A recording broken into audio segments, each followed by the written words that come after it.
یہ میرے پیارو اللہ بڑے ہیں، اللہ سے ہوتا ہے، اللہ ہی کرتے ہیں، اس ساری کائنات کرنے میں اللہ کی محتاج ہے۔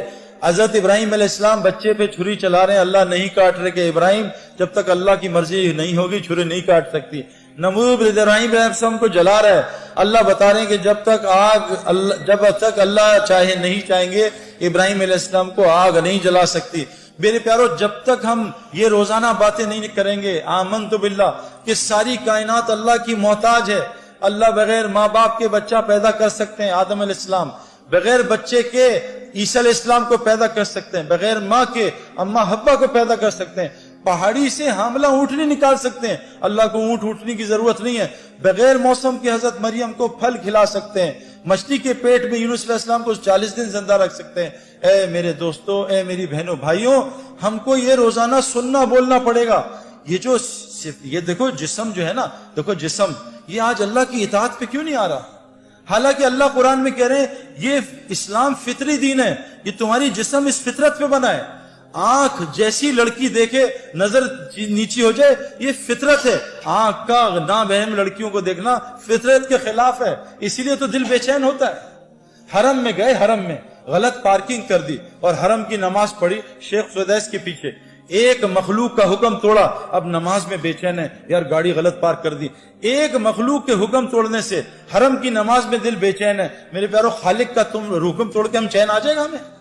خالق کہہ رہے ہیں لڑکیوں نظریں نیچی رکھو، مردوں کو مت دیکھو، قرآن ہے یہ، سورہ نور اٹھائیں، اے مومن مردوں نظریں نیچی کرو، لڑکیوں کی طرف نہ دیکھنا۔ اور یہ میں آپ کو کنفرم بات بتا رہا ہوں، میری بات یہاں سے جائے گی یہاں سے نکل جائے گی، وہ لڑکے لڑکیاں جو نامحرم کو دیکھتے ہیں ان کو ہدایت ساری دنیا کے ولی مل جائیں، ہدایت نہیں دے سکتے۔ یہ سب سے بڑی بیماری اس وقت معاشرے کی میرے اندر بھی تھی، میں نے ان کو بند کیا 4 مہینے، تو میں آپ کو بتاؤں اللہ نے کیا دکھایا۔ میں شوگر کے انجیکشن لگواتا رہا دنیا میں، لیکن رسگلے گلاب جامن نہیں چھوڑے۔ میرا علاج کوئی ڈاکٹر کر سکتا ہے؟ سب سے بڑا مسئلہ یہ، سب سے بڑی برائی، موسیٰ علیہ السلام شعیب علیہ السلام کی بیٹیوں کا پانی نکال رہے ہیں، وہ 2 یا 3 بیٹیاں، کتنی تھی؟ 2 تھی، 3 بیٹیاں تھیں، ان کا پانی نکال رہے ہیں، تو بیٹیاں کہہ رہی تھی چلو ابا کے پاس، ہماری مدد کی ہے۔ تو موسیٰ علیہ السلام نبی ہیں، اللہ سے کلام کرتے ہیں، کیا ایمان ہوگا میرا آپ کا؟ کیا ایمان؟ ذرہ بھی نہیں ان کے سامنے۔ وہ کہہ رہے ہیں تینوں لڑکیوں سے تم میرے پیچھے چلو، تم آگے چلو گی اور ہوا اڑے گی اور تمہاری قمیضیں تمہارے کپڑے ہلیں گے، میری نظر نہ پڑ جائے، تم پیچھے چل کے راستہ بتاؤ۔ نبی اپنی نظروں کی حفاظت کر رہا، ہمیں ضرورت نہیں ہے۔ نبی اپنی بیویوں سے کہہ رہے ہیں اے میری بیویوں، سامنے وہ عبداللہ بن مخدوم آ رہے ہیں، کہا یا رسول اللہ وہ تو نابینا ہے، کہا تم دونوں نابینا تھوڑی، چلو اندر چلے جاؤ۔ نبی اپنی بیویوں کو منع کر رہے ہیں۔ اللہ قرآن میں کہہ رہے ہیں اے نبی کی بیویوں، اے نبی کی بیویوں، جب صحابہ تمہارے سامنے آئے ان کے سامنے موٹی آواز میں بولنا، موٹی۔ آج ہماری لڑکیاں کیسے بولتی ہیں؟ پتلی آواز میں، ہیلو، ایک ہیلو کر کے آدمی کی کھوپڑی گھما دیتے ہیں۔ میرے پیارو، کیا نظام! شوہر آ گیا تو سخت آواز میں بات ہے۔ میں اکثر اپنے محرم عورتوں کو فون کرتا ہوں نا، جو میری محرم، ان سے کہتا ہوں بھائی نامحرم مرد بول رہا ہوں، ذرا میٹھی آواز میں بات کر لینا۔ آج کیا ہے میرے پیارو، یہ اتنا بڑا مسئلہ ہے، لیکن میرے پیارو اس کو کنٹرول کرنے کے لیے ایمانی وولٹیج بہت چاہیے۔ یہ ہے نا، یہ لائٹ اور پنکھا یو پی ایس سے بھی چل جاتا ہے، اے سی کے لیے جنریٹر کی بجلی چاہیے، یہ نظروں کی حفاظت کے لیے ایمان چاہیے، جنریٹر والا۔ وہ تو اندر آ نہیں رہا، وہ ٹرپ کر جاتا ہے بار بار، ٹرپ ٹرپ ٹرپ، بات سن کے کیوں؟ ایمان کی کمزوری۔ تو تبلیغ میں میرے پیارو اس ایمان بنانے کی محنت ہے، وہ ایمان بنے گا اس طرح جیسے حضرت محمد صلی اللہ علیہ وسلم نے بنایا صحابہ کا۔ اس کے لیے میری سب سے پہلے آپ سے گزارش، حضور کی مسجد میں 4 حلقے لگتے تھے، ایمان کا حلقہ، ایمان کے آمنت باللہ، روزانہ اللہ کو بولا سنا کریں۔ 4 رستوں سے کلمہ دل میں جاتا ہے۔ دیکھو، پیٹ گولی، سر میں درد ہے گولی منہ میں ڈالی، پیٹ میں درد ہے گولی منہ میں گئی، گھٹنوں میں درد ہے گولی منہ میں گئی۔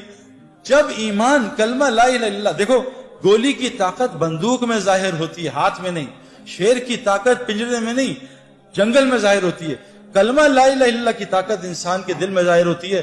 جس دن یہ کلمہ 4 رستوں سے جاتا ہے، جو آپ سن رہے ہو یہاں سے دل میں اترتا ہے، لیکن یہ دوائی روز کھانی پڑتی ہے۔ یہ بتاؤ کوئی ایسی دوائی ہے جو روز کھائے بغیر شفا دے دے؟ جی مہینے بعد ایک کھاتے ہیں، اس سے نہیں ہوگا کچھ، جتنے مرضی بیانات کرا لو، گولی کو روز کھانا ہے، روزانہ بلے پہ گیند مارنا، تب آدمی کھلاڑی بنتا ہے۔ تو یہ میرے پیارو لا الہ الا اللہ کی گولی، کہ ساری مخلوق اللہ کی محتاج، اللہ اپنے کرنے میں کسی کا محتاج نہیں۔ اس گولی کو کان سے بھی ڈالنا ہے، اس گولی کو میں بول رہا ہوں اس طرح بھی ڈالنا ہے، اس گولی کو ان آنکھوں سے کائنات میں غور کرنا ہے، اس کے بارے میں سوچنا ہے۔ جب یہ کلمہ لا الہ الا اللہ دل میں اترے گا تو اللہ پوری زندگی کو محمد رسول اللہ سے بھر دے گا۔ اب لا الہ الا اللہ کی ڈیمانڈ ہے آمنت باللہ و ملائکہ، فرشتوں کے تذکرے کریں، رسولوں کی باتیں کریں کہ کیسے ابراہیم علیہ السلام کو آگ میں اللہ نے پالا، اور قرآن کے تذکرے۔ آخری گزارش ہے کہ ہر گھر میں ہماری بہنیں مسجد بنائیں، اور یہ جتنے مرد ہیں یہ روزہ حلقہ، اپنی نمازوں کو ٹھیک کرنے کا حلقہ، اپنے اللہ کے ساتھ تعلق کو قرآن کی تلاوت اور ذکر کے ساتھ ٹھیک کرنے کا حلقہ، اور خدمت کا حلقہ، یہ 4 حلقوں سے مسجد نبوی آباد تھی۔ اللہ نے مسجد نبوی کو، حدیث میں آتا ہے جس بستی میں ایسے لوگ ہوتے ہیں جو مسجد کو آباد کرنے کی محنت کرتے ہیں، اللہ اس بستی پہ عذاب کبھی نہیں بھیجتا۔